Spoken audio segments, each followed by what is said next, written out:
आपका चरित्र किसी भी कारण से छीड़ ना हो पाए और नष्ट ना हो पाए, क्योंकि चरित्र अगर एक बार जाता है तो फिर आपके चरित्र का निर्माण दोबारा नहीं हो सकता है। किंतु यदि वहीं अगर आपका धन चला जाता है तो आप ये समझिए कि आपका कुछ भी नहीं है। आज आपका जो धन गया है वह आपको कल फिर पुनः दोबारा से मेहनत करने पर आपको धन की प्राप्ति।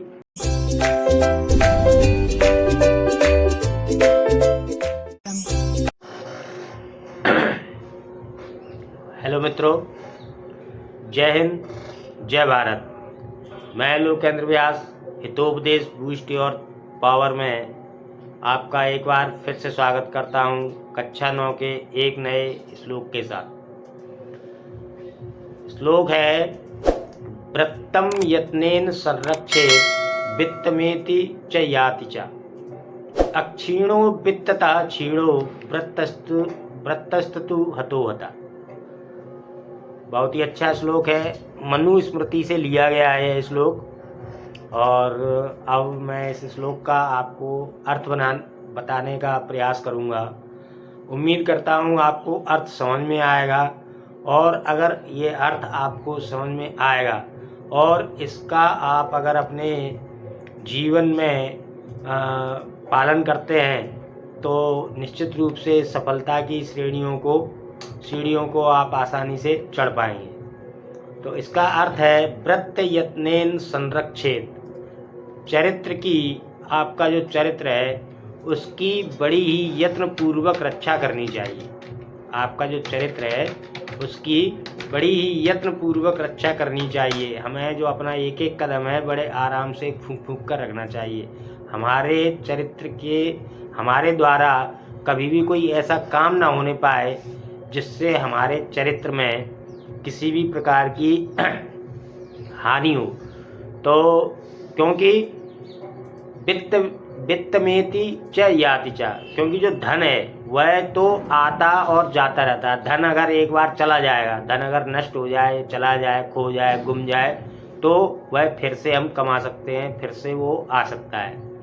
किंतु अक्षीणो वित्तता क्षीणो, अक्षीणो वित्तता क्षीणो, किंतु यदि धन अक्षीणो वित्तता क्षीणो व्रतस्तु हतो हता, क्योंकि जो धन है वो नष्ट अगर हो जाए तो आप ये समझ लो कि कुछ भी नहीं गया, कुछ भी आपका लॉस नहीं हुआ। अगर धन आपका छीड़ हो जाता है, धन नष्ट हो जाता है किसी भी कारण से, किसी भी वजह से, तो आप ये समझ लो कि आपका कुछ भी नष्ट नहीं हुआ है। किंतु यदि आपका चरित्र नष्ट हो गया किसी भी कारण से, तो फिर वह आपको वापस नहीं मिल सकता है। बहुत ही बढ़िया उदाहरण है ये। आप हमेशा अपने जीवन में इसको याद रखिए, बना के रखिए कि आपका चरित्र किसी भी कारण से छीड़ ना हो पाए और नष्ट ना हो पाए, क्योंकि चरित्र अगर एक बार जाता है तो फिर आपके चरित्र का निर्माण दोबारा नहीं हो सकता है।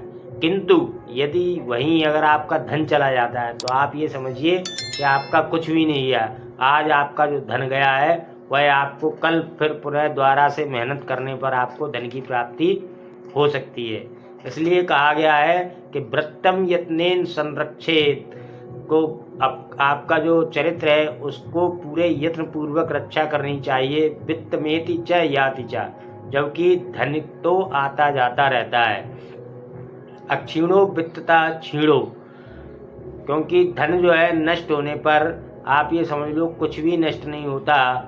व्रतस्तु हतो हता, और अगर आपका चरित्र छीड़ हो गया तो आप ये समझ लीजिए कि आप मृत प्राय हो जाते हैं। आपके जीवन में कुछ भी नहीं बचता है। इसका बहुत ही अच्छा एक उदाहरण आपको मैं पेश करता हूँ कि मान लीजिए आप किसी व्यापार में हैं और आपका व्यापार में हानि होती है, व्यापार में आपको कोई हानि होती है, तो आप पुनः मेहनत करके अपने सामर्थ्य के अनुसार दोबारा से मेहनत करके उस धन को दोबारा से कमा सकते हैं। आपके घर में चोरी हो जाए, किंतु यदि आप एक अच्छी नौकरी कर रहे हैं, अच्छा व्यवसाय कर रहे हैं, आप पुनः दोबारा से धन को कमा सकते हैं। किंतु वहीं अगर आपके चरित्र पर एक दाग लग जाए, आप कहीं जुए में बैठे हुए मिल जाएं, लोग आपको जुआरी कहना शुरू कर देंगे और जीवन पर्यंत आपको जुआरी ही कहेंगे।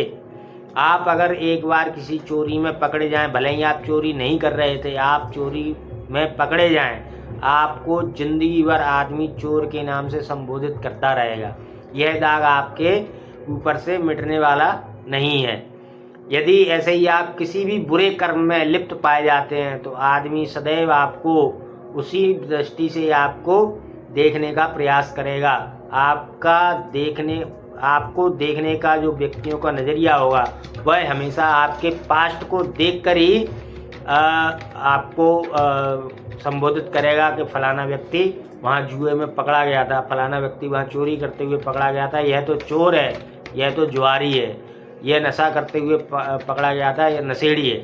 तो आपको ये संबोधन मिलने शुरू हो जाएंगे। किंतु यदि आपका धन नष्ट होता है तो आप समझ लीजिए आपका कुछ भी नष्ट नहीं हुआ, क्योंकि धन एक ऐसी चीज़ है जिसको हम पुनः प्राप्त कर सकते हैं, पुनः कमा सकते हैं, उसका हक द्वारा से हम संरक्षण कर सकते हैं। किंतु चरित्र एक ऐसी चीज़ है जो एक बार यदि चली गई तो आपको कितने भी प्रयत्न कर लें, आप कितने भी साधु और महात्मा हो जाएं, आपको हमेशा आपके अतीत से आपको पहचाना जाएगा कि भाई वो तो चोर है, उसने चोरी की थी, अब साधु बना बैठा है। तो मित्रों, मैंने आज आपको कक्षा 9 का ये श्लोक पढ़ के और उसका अर्थ करके सुनाया है।